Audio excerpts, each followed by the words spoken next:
Arabia Riyadh में एक अरब इस्लामी summit करवाया गया जिसे पाकिस्तान के प्राइम मिनिस्टर शहबाज शरीफ को भी इनवाइट किया गया। इस मीटिंग का एजेंडा ये था कि तमाम इस्लामिक और अरब लीडर्स जो हैं वो ये तय करें कि उन्होंने इंटरनेशनल कम्युनिटी को किस तरह से प्रेशराइज करना है ताकि गजा में होने वाले जुल्म और बर्बरियत को रोका जा सके और वहाँ पे जंग बंदी करवाई जा सके। इस मीटिंग में पाकिस्तान के प्राइम मिनिस्टर शहबाज शरीफ ने भी स्पीच की, लेकिन इस मीटिंग की एक वीडियो सोशल मीडिया पर जंगल में आग की तरह फैल गई जिसमें देखा जा सकता है कि तमाम इस्लामिक और अरब ममालिक के जो लीडर हैं वो पहली लाइन में खड़े हैं और पाकिस्तान के प्राइम मिनिस्टर शहबाज शरीफ को पीछे खड़ा कर दिया गया है। और हमें बताया गया है कि वेयर डू यू, आपकी वैल्यू कितनी है। इधर बुलाते हुए नरेंद्र मोदी को साथ खड़ा करना था मोहम्मद बिन सलमान ने, साथ खड़ा करना था मोहम्मद बिन सलमान ने, ठीक है, अपने साथ दाएं बाजू पे।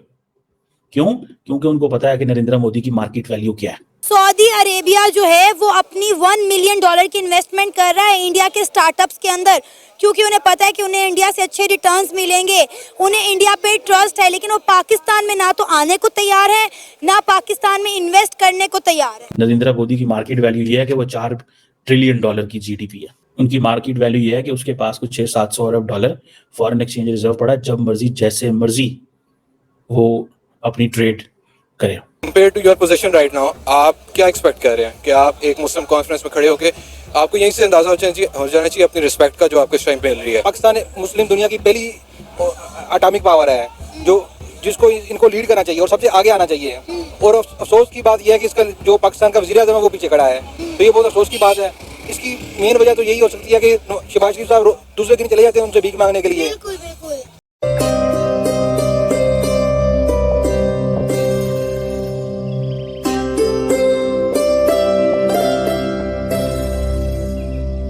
दोस्तों, आज एक अरब इस्लामिक समिट हुई है सऊदी अरब रियाद के अंदर, जिसमें पाकिस्तान के प्राइम मिनिस्टर शहबाज शरीफ साहब जो है उनको भी इनवाइट किया गया था।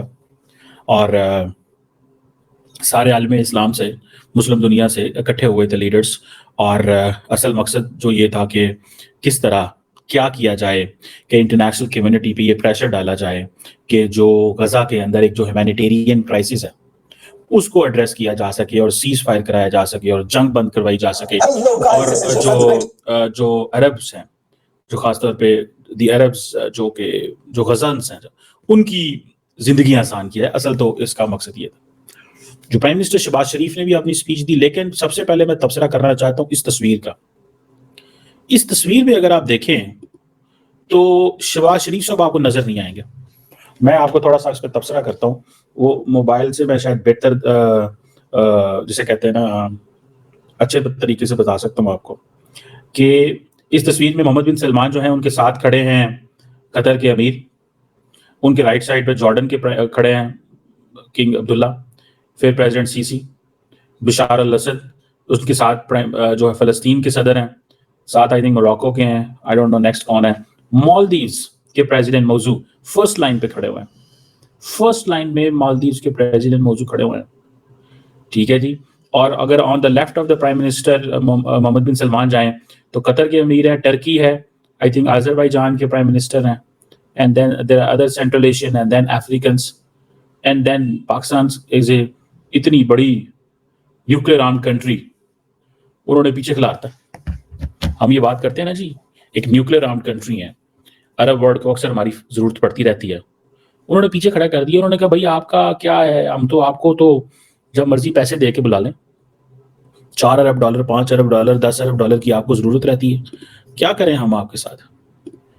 क्यों हमारे प्राइम मिनिस्टर को पीछे लाइन में खड़ा गया? हम तो बड़े चैंपियन है फलस्तीन के। अच्छा, फॉर एग्जाम्पल ये अरब समिट भी है, अरब इस्लामिक समिट है, मालदीव्स के प्राइम मिनिस्टर मौजूद फर्स्ट लाइन पे है, टर्किश प्रेसिडेंट उनके साथ खड़े हुए हैं, सेंट्रल एशियन ममालिक खड़े हुए हैं। मैं इसको भी मान लूं कि जी अरब ममालिक को पहले तरजीह दी गई है, तरजीह जो है ना वो ताकतवर को दी जाती है, अरब नॉन अरब को नहीं दी जाती। अब हम पिछले 1.5 साल से जनाब सर पे हमने हर चीज उठाई हुई है, ठीक है। अब अरब्स को तो नहीं अच्छा लगता पाकिस्तान जब फलस्तीन की बात करता है ज्यादा, दे डोंट लाइक दिस, उनको बिल्कुल नहीं अच्छा लगता। वो कहते हैं क्या यार हर वक्त आप लगे रहते हैं फलस्तीन फलस्तीन करते रहते हैं, ये हमारा मसला, हम इसको रिजॉल्व कर ले कि आप करें, यहाँ कॉन्फ्रेंस बुलाएं फलस्तीन के ऊपर। कितने लोग जाएंगे आपकी कॉन्फ्रेंस में? इसराइल के अंदर हो रहा है, फलस्तीन के मुसलमानों को मार रहे हैं, तो इसके ऊपर तो जितनी मजम्मत की जाए उतनी कम है। बिल्कुल ऐसा ही है। तो उसके लिए ये मुसलमान सारे इकट्ठे हुए हैं, तो ये अच्छी बात है। नंबर 1। नंबर 2, पाकिस्तान मुस्लिम दुनिया की पहली एटॉमिक पावर है जो जिसको इनको लीड करना चाहिए और सबसे आगे आना चाहिए। और अफसोस की बात यह है कि इसका जो पाकिस्तान का वज़ीर-ए-आज़म है वो पीछे खड़ा है, तो ये बहुत अफसोस की बात है। इसकी मेन वजह तो यही हो सकती है कि शहबाज शरीफ साहब दूसरे दिन चले जाते हैं उनसे भीख मांगने के लिए, बिल्कुल बिल्कुल। तो उनसे दूसरे दिन चले जाते हैं भीख मांगने के लिए, तो जब बंदा भीख मांगने के लिए जाता है तो उसकी क्या इज्जत होगी? सर आपको नहीं लगता कि पाकिस्तान का डाउनफॉल स्टार्ट हो चुका है? अगर हमें मुस्लिम दुनिया में इज्जत नहीं मिल रही तो बाकी दुनिया ने हमें क्या इज्जत देनी है? पाकिस्तान का जी बिल्कुल डाउनफॉल चल रहा है। ये 2 साल से शहबाज शरीफ साहब वज़ीर-ए-आज़म बने हुए हैं और आए रोज कोई ना कोई चीज़ हमारी भेज देते हैं। कभी ये मोटरवे बेच रहे हैं, कभी PIA बेच रहे हैं और कह रहे हैं जी मुल्क बहुत ज़्यादा तरक्की कर रहा है, स्टॉक एक्सचेंज बहुत ज़्यादा ऊपर जा रही है। इसका ये चीज़ें बेच रहे हैं और कह रहे हैं कि जी तरक्की आ रही है, तो इस तरह कौन सी तरक्की आती है? हर चीज़ महंगाई वहीं पे खड़ी है।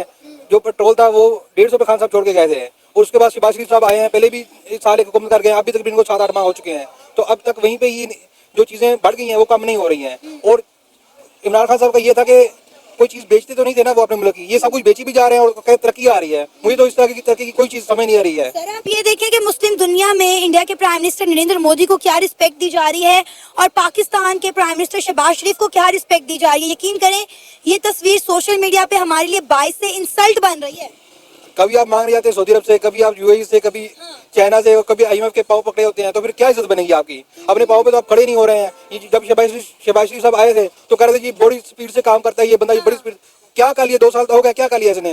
वो महंगाई हर चीज़ तो बढ़ा दी है, सिर्फ एक किसान को इसने डंडा दिया है और उसकी जो फसलें हैं उसका रेट कम किया है और उसको भी प्रॉपर तरीके से नहीं किया इसने कि उसके खाद को लेके नीचे आता और उसके बाद स्प्रेज को नीचे लेके आता और फिर उस जिन्स का रेट कम करता नहीं, उसको गले से पकड़ा हुआ है और उसको दबाई जा रहा है, उसकी गिच्ची को ना मरोड़े जा रहा है और इसने कुछ भी नहीं किया है। सर हमें आपको नहीं लगता कि हमें मुस्लिम दुनिया के साथ बनाकर रखनी चाहिए? और हमें ये लगता था कि शायद जो मुस्लिम वर्ल्ड है वो हमारे लिए कश्मीर के मामले पर स्टैंड लेगा। उन्होंने हमारे साथ क्या स्टैंड लेना है, उन्होंने तो हमें ही पीछे स्टैंड कर दिया है।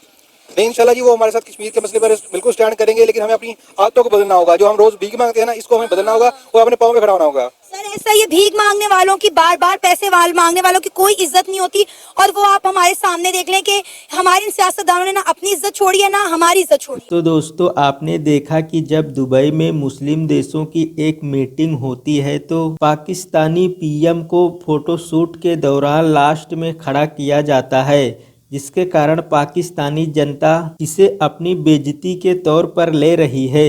पाकिस्तानी जनता ये कह रही है कि पाकिस्तान एक एटॉमिक पावर है और उसे मुस्लिम देशों को लीड करना चाहिए, मगर जब हमारे PM दूसरे देशों से इसी तरह भीख मांगते रहेंगे तो उनकी कोई इज्जत नहीं रहेगी। वहीं पाक जनता का कहना है कि यदि पाकिस्तानी PM के स्थान पर भारत के प्रधानमंत्री नरेंद्र मोदी होते तो उन्हें अपने बगल में खड़ा करते और बहुत सारा सम्मान देते। दोस्तों OIC यानी इस्लामिक सहयोग संगठन एक अंतर सरकारी संगठन है। तो दोस्तों अगर आपको वीडियो अच्छी लगी हो तो वीडियो को लाइक कर देना, साथ ही साथ चैनल को सब्सक्राइब कर देना और बेल आइकन को दबा देना, जिससे कि आगे आने वाली हर एक वीडियो की नोटिफिकेशन आपको मिल सके। तो दोस्तों मैं मिलता हूं आपको एक और नए वीडियो के साथ, तब तक के लिए जय हिंद दोस्तों।